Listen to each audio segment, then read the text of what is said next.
Es sorprendente cómo algunas cosas que usamos diariamente funcionan y no nos detenemos a preguntarnos cómo funciona esto. Ya el teléfono celular es parte integral de la vida de las personas en esta época, ¿verdad? Pero no nos preguntamos, ¿y cómo es que funciona el celular? Llegamos en vehículos, ya sea en bus o en carro particular, y ellos tienen un motor. Y entonces no nos ponemos a pensar, ¿y cómo es que funcionan los motores de los carros que hacen que los carros anden? Así sucesivamente podemos mencionar diferentes cosas de uso diario. Nos beneficiamos, pero nunca nos ponemos a pensar, o mucho menos tenemos idea de cómo funcionan las cosas. Pues hay algo muchísimo más importante para la vida que los celulares, los carros u otras cosas, de la que yo quiero hablar en esta mañana. Hay algo que es útil, necesario, fundamental para la vida, y que en la mañana de hoy quisiera que meditemos sobre cómo funciona. Y me refiero a la gracia de Dios. La gracia de Dios es algo que todos necesitamos, y los cristianos en particular estamos aquí en este momento por gracia de Dios. La iglesia existe por gracia de Dios. Tito, carta a Tito, capítulo 2, versículos 11 al 14, es el mensaje para el pueblo de Dios en este día. Dice así, Tito 2, 11 al 14. Porque la gracia de Dios se ha manifestado para salvación a todos los hombres, enseñándonos que, renunciando a la impiedad y a los deseos mundanos, vivamos en este siglo sobria, justa y piadosamente, aguardando la esperanza bienaventurada y la manifestación gloriosa de nuestro gran Dios y Salvador Jesucristo, quien se dio a sí mismo por nosotros para redimirnos de toda iniquidad y purificar para sí un pueblo propio, celoso de buenas obras. En la carta a Tito, el apóstol Pablo emplea la palabra gracia 4 veces, enfatizando entonces cuán importante es la gracia de Dios. Esta carta de solo 3 capítulos, la carta a Tito, contiene lo siguiente: un vistazo general al contenido de la carta a Tito. Él habla en el capítulo 1 de Tito, el que recibió la carta, un evangelista, un discípulo de Pablo. No sabemos mucho sobre la vida personal de este hombre, Tito. Sabemos que Tito, al recibir la carta, había sido comisionado. Cuando recibe la carta, Tito estaba en la isla de Creta. Y allí en la isla de Creta habría varios pueblos, y Tito tenía un encargo de organizar las congregaciones en la isla de Creta a través de ancianos. Habla de el liderazgo que debe haber en la congregación. Y también en la carta Pablo hace exhortaciones sobre que tengan cuidado de falsas profecías o falsos profetas, de falsas enseñanzas, pero también el apóstol habla sobre la vida práctica y cómo los cristianos deben vivir. El énfasis primario de esta carta a Tito es instrucciones prácticas para la vida cristiana. Lean conmigo, por favor, Tito 2, versículo 10.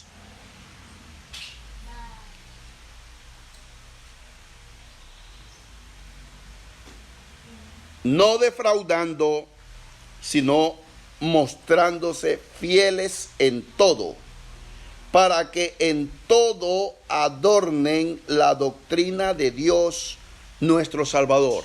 Miren ese versículo. Este versículo, la última parte, yo quiero resaltar y enfatizar la última parte de este versículo 10, donde él dice, para que en todo, ¿qué cosa? Adornen la doctrina de Dios nuestro Salvador. Miren, la doctrina, la enseñanza de la palabra de Dios que la iglesia ha recibido es una doctrina perfecta, hermosa. Todo lo que se enseña de la palabra de Dios es hermoso. Cuando uno lo lee, uno dice, esto es maravilloso.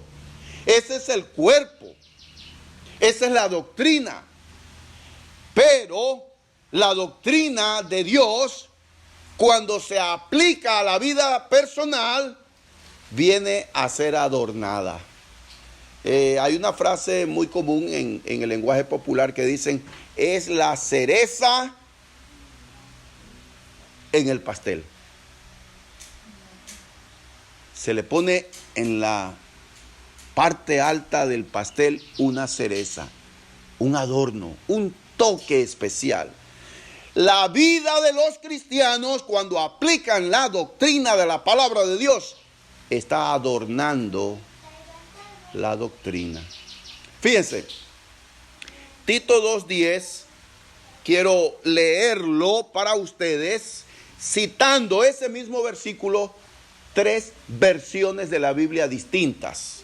Acabamos de leer Reina Valera, es la versión de la Biblia más común que nosotros tenemos. Pues fíjense, Tito 2:10 en la versión que se llama Palabra de Dios para Todos, traduce así: deben comportarse así en todo lo que hagan, para que todos vean lo buena que es la enseñanza de Dios, nuestro Salvador. Una cosa es enseñar y otra cosa es aplicar a la vida privada, personal, esa enseñanza. La enseñanza de la palabra de Dios, cuando es vivida, es encarnada en los cristianos y cristianas, ¿qué hace? Que todo el mundo vea cuán buena es la enseñanza de Dios nuestro Salvador. La Nueva Versión Internacional dice así: para que en todo hagan honor a la enseñanza de Dios nuestro Salvador. Y Dios habla hoy, traduce esa última parte de Tito 2:10, para mostrar en todo qué hermosa es la enseñanza de Dios nuestro Salvador. Fíjense, cuando Pablo cita aquí en Tito capítulo 1, por favor, vayan a Tito capítulo 1, versículo 10, y me interesa el versículo 12. Pablo dice: porque hay aún muchos contumaces, habladores de vanidades y engañadores, mayormente los de la circuncisión, a los cuales es preciso tapar la boca, que trastornan casas enteras, enseñando por ganancia deshonesta lo que no conviene. Uno de ellos, su propio profeta, dijo: los cretenses, siempre mentirosos, malas bestias, glotones ociosos. Este testimonio es verdadero. Por tanto, repréndelos duramente para que sean sanos en la fe. Noten esto. Miren. Iglesia, atención. Este versículo 12, Tito 1:12, el apóstol está citando lo que es la imagen y la opinión pública acerca de cómo son los habitantes de la isla de Creta. Versículo 12, Tito 1:12, da ese testimonio. ¿Y qué decían de los cretenses que eran? Ociosos, glotones. Les llaman malas bestias, mentirosos, vagos. Esa era la opinión que tenían. Miren, el evangelio llega a la isla de Creta, en una isla que gozaba de mala reputación. Eso era lo que la gente de afuera decía de los cretenses. ¿Y qué es lo que tienen que hacer los cristianos? Cambiar esa imagen. Ahora, escuchen, hermanos y hermanas, ¿qué debe inspirarnos y motivarnos a vivir según la enseñanza de la palabra de Dios? ¿Hay algo que nos debe inspirar y motivar a vivir según la enseñanza de Cristo? Bueno, Pablo dice que es la gracia de Dios el motor impulsor, lo que nos inspira a rendir nuestras vidas y a obedecer al Señor. La gracia de Dios no es algo que uno gana o merece. La gracia de Dios es el amor inmerecido de Dios. Eso es lo que significa la palabra gracia. Hay dos palabras clave en el Nuevo Testamento. Una es amor y la otra es gracia. El amor es el don inmerecido de Dios por medio de lo que se llama gracia. Y ahí lo tenemos entonces, que la gracia de Dios está basada en el amor de Dios. Un pasaje que conocemos todos, Juan 3:16, porque de tal manera amó Dios. ¿Qué hizo? Eso es el amor de Dios. Que dio a su Hijo unigénito. Eso se llama gracia de Dios. De tal manera amó Dios al mundo, que dio a su Hijo unigénito, para que todo aquel que en Él cree no se pierda, mas tenga vida eterna. Dios trata con el ser humano completamente basado en su gracia. Recuerden, ¿qué cosa es gracia? Gracia es el favor inmerecido, algo que uno no merece, algo que se da libremente. Todo lo que tenemos, todo lo que somos y todo lo que esperamos es por gracia de Dios. Pablo dijo en su carta a los Efesios 2:8, por gracia sois salvos por medio de la fe, y esto no de vosotros, pues es don de Dios. Entonces, la gracia del Señor. En Tito 2:11 al 14, volviendo a nuestro texto base de este mensaje, la gracia de Dios nos debe motivar, nos debe inspirar a vivir para Cristo y por Cristo. Y esto es lo que Pablo te dice hoy. Si eres joven cristiano, así es como debes vivir. Y si eres un adulto cristiano, si eres hombre o mujer, trabajador o jubilado, así es como se debe vivir la vida cristiana. Fíjense, en el versículo 11, Tito 2:11, Pablo presenta que la salvación que Dios nos ofrece es por gracia. En Tito 2:12, Pablo dice que la gracia de Dios nos debe inspirar a vivir para Dios. Tito 2:13 dice que la gracia de Dios está ligada a la segunda venida de Cristo. Y Tito 2:14 dice que la gracia de Dios se ve en lo que Cristo hizo en la cruz. Porque la gracia de Dios se ha manifestado para salvación a todos los hombres. Dice Tito 2:11. Juan 3:16. Porque de tal manera amó Dios al mundo que ha dado a su Hijo unigénito, para que todo aquel que en él cree no se pierda, mas tenga vida eterna.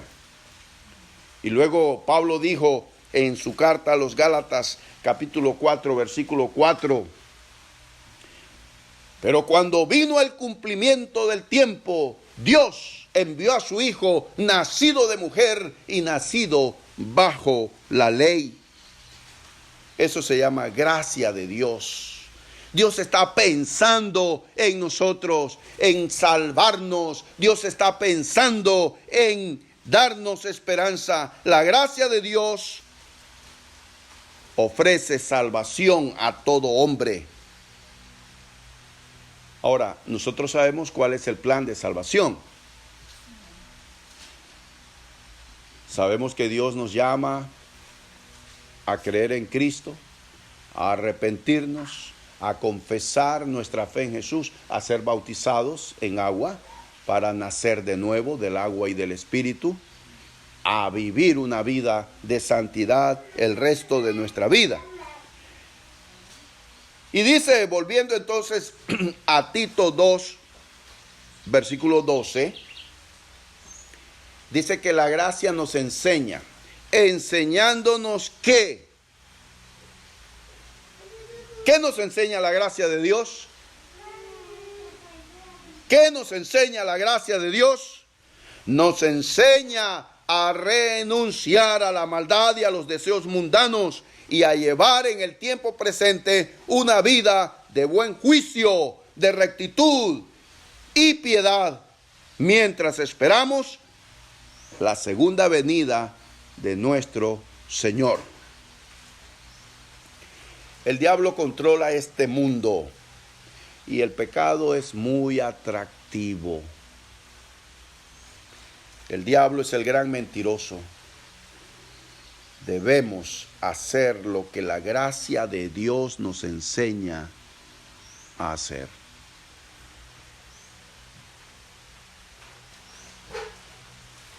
Aquí en Tito 2 dice que la gracia nos enseña a renunciar a la impiedad. A la impiedad. ¿Y saben qué es lo que es una vida impía? Una vida impía significa dejar a Dios por fuera de nuestras vidas. Básicamente eso es una vida impía. No tomar en cuenta a Dios, no honrar a Dios, echarlo de nuestro corazón y de nuestra vida.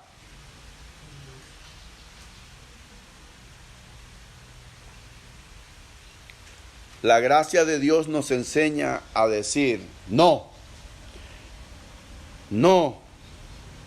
voy a dejar a Dios fuera de mi vida. Le invito a que sea mi Dios. Quiero servir a Dios. Eso es lo que nos enseña la gracia de Dios. El mundo dice, tú eres dueño de tu destino. Tú eres dueño de tu cuerpo. Esa es tu vida. Haz lo que quieras. Es tu vida. Todo el mundo lo hace. La gracia de Dios te enseña cómo ser verdaderamente feliz. La gracia de Dios nos enseña a vivir una vida de rectitud. Eso nos enseña la gracia de Dios. Una vida de rectitud. De este pasaje, Tito 2, 11 al 14, fíjense. Hay tres palabras que vienen a la mente cuando uno lee la porción Tito 2, 11 al 14. Hay tres palabras que no están ahí textualmente, pero uno deduce tres palabras importantes que podría decirse resumen, contienen todo lo que expresa el apóstol en los versículos 11 al 14. Tres palabras. La primera es sensibilidad. Miren, la gracia de Dios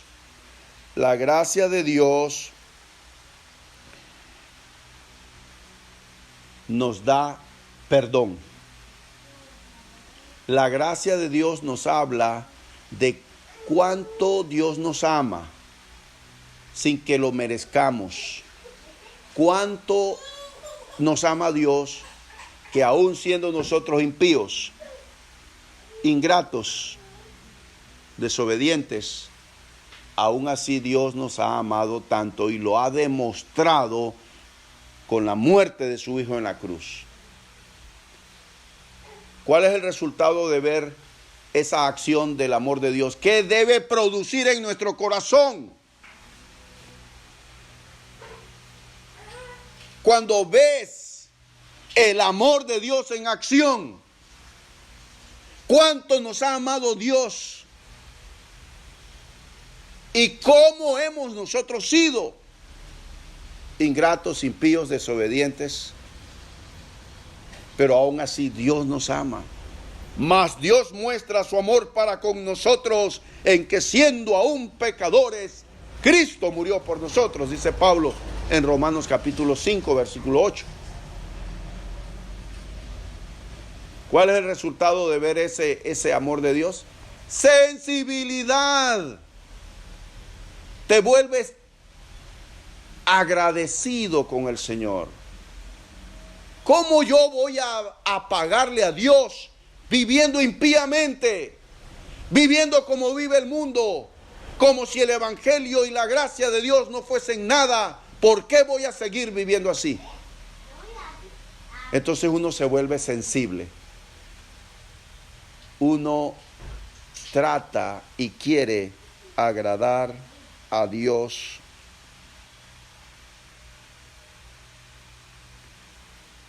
La gracia de Dios en el presente nos enseña a vivir nuestra fe. La segunda palabra que resume ese mensaje es rectitud. Cuando uno ve qué significa la gracia de Dios, qué ha hecho la gracia de Dios en nuestras vidas, entonces uno ¿qué quiere? Vivir una vida de rectitud. Y la tercera palabra que encuentro allí es esperanza. Pablo dice que la gracia de Dios nos enseña a mirar el futuro cuando Jesucristo regrese. Y esto produce esperanza en medio de los problemas de la vida. Entonces, la gracia de Dios. Quiero resumir este mensaje de la siguiente manera. La gracia de Dios trabaja para salvar. La gracia de Dios trabaja para transformar. La gracia de Dios trabaja para dar esperanza. Esa es la gracia del Señor.